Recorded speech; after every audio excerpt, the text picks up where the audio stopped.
International Nalanda university.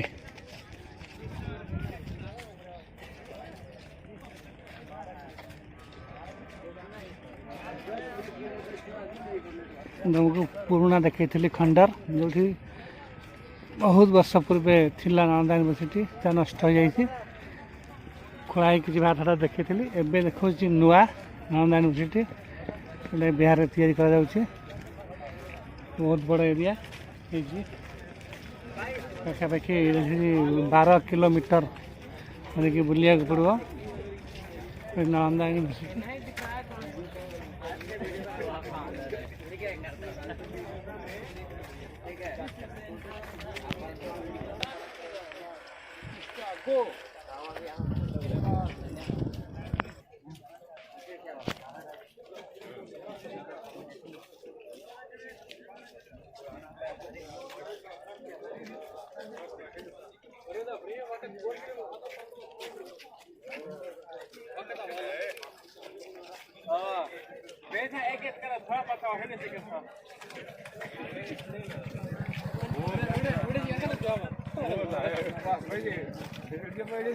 यही उसके साथ में करते हैं बोला गया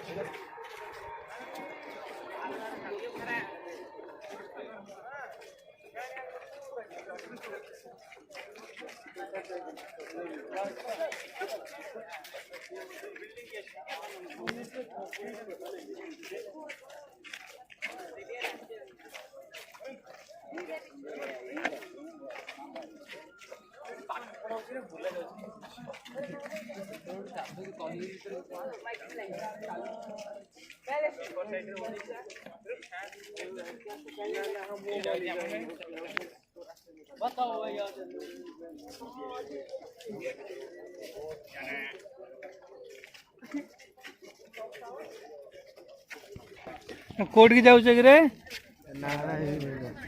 नालंदा नालंदा यूनिवर्सिटी नालंदा यूनिवर्सिटी नहीं कि आज इंटरनेशनल नालंदा यूनिवर्सिटी।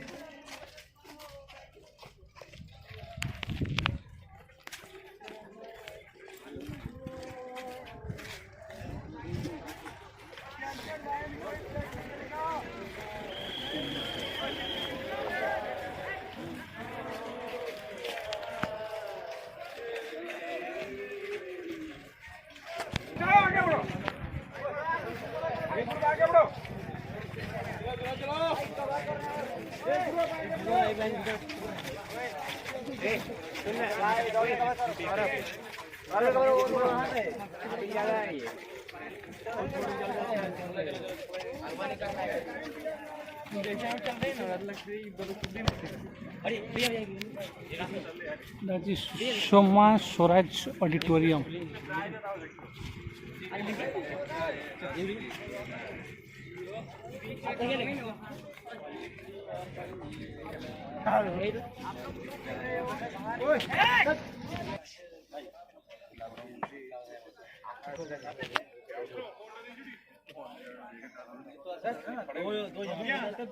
नहीं ऐसे ऐसे ऐसे यू टर्न मार दीजिए काम हो जाएगा। ठीक है हो जाएगा। अब यू टर्न मार दीजिए काम हो जाएगा। यू टर्न हाँ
अरे टाइगर जिंदा है ना।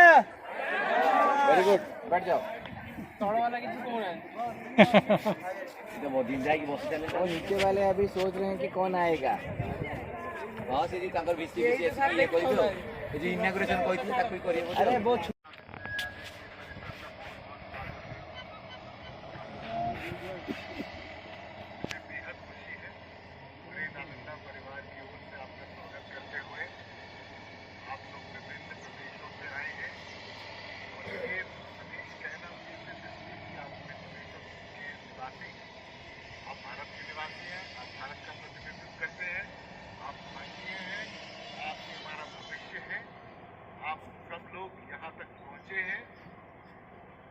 आपका एक यात्रा हम सबको भर देती है। हम आप तक नहीं पहुंच पाए, आप हमारे पास इस परिसर में आपने इसके विषय में आपको अभी यहाँ अभिनंदन कराएंगे हमारे साथी दूसरे साथी। यहाँ दो बातों का आपको विशेष जानकारी से गर्व होगा। ये नेट जीरो कैंपस आगे के समय में इसकी सारी सोच पीढ़ी की आपने और आपसे आने वाली पीढ़ी किस प्रकार पर्यावरण के साथ हम एक तालमेल बनाकर, एक सानिध्य बनाकर और एक पर्यावरण की सुरक्षा के साथ अपने को सुरक्षित करते हुए निर्माण कार्य कर सकते हैं, इसका नेट जीरो कैंपस एक उदाहरण है। दूसरा, नालंदा अपने आप में हमारा प्राचीन गौरव का प्रतिनिधित्व करता है। सारा विश्व जानता है। हमारे यूनिवर्सिटी में करीब 30-32 देश के छात्र America, Vietnam, Korea, Thailand, Indonesia सब जगह के छात्र यहाँ पढ़ते हैं। सब इस तरह की विद्याओं को सीखने आए हैं। हम चाहते हैं कंप्यूटर इंजीनियरिंग बाकी चीज़ें सीखते हैं, पर अमेरिका से कंप्यूटर इंजीनियरिंग पढ़ने शायद ही कोई आता हो।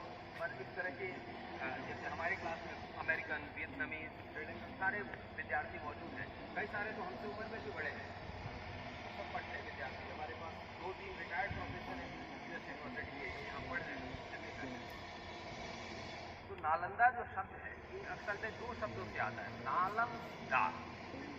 अब जानते हैं कमल नाल, कमल की जो डंठल होती है ना, जो जिस पर कमल आधारित होता है उसको नाल कहते हैं। और कमल जो है हमारी सारी देवी देवता कमल के ऊपर विराजमान होती है। असल में कमल विद्या का ज्ञान का और नालम ज्ञान और विद्या का प्रतीक है, उसको देने वाला।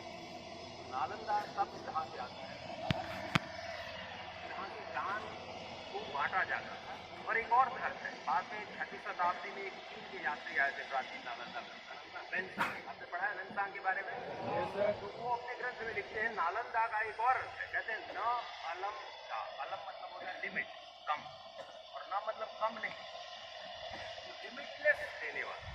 तो यहाँ पे नालंदा में विदाउट एनी डिस्क्रिमिनेशन, बिना किसी जाति, बिना किसी राष्ट्रीयता, बिना किसी धर्म, बिना किसी देश के अपरिमित ज्ञान को बांटा है। और ये जो ज्ञान का केंद्र रहा, ये इस सारे विश्व को प्रभावित, एशिया के करीब करीब सारे देश के लोग यहाँ पे आए। जो आप रूइंस देख जा रहे हैं, बगल में मॉनेस्ट्री नंबर 1 आपने देखा होगा, वो इंडोनेशिया के बलपुत्र देव नाम के राजा है। तो बहुत बड़ा वो देखा होगा, सारे पुत्र थे, वो विश्व के बहुत बड़े प्रधान थे इसी क्षेत्र के। उनका जन्म के आसपास गाँव में हुआ था, उसके मेमोरी में। और उसके बाद जब एक बार नालंदा स्थापित हो गया, अनेक देशों से पूरी एशिया को केंद्र मानकर, विद्या का केंद्र मानकर ये जगह डेवलप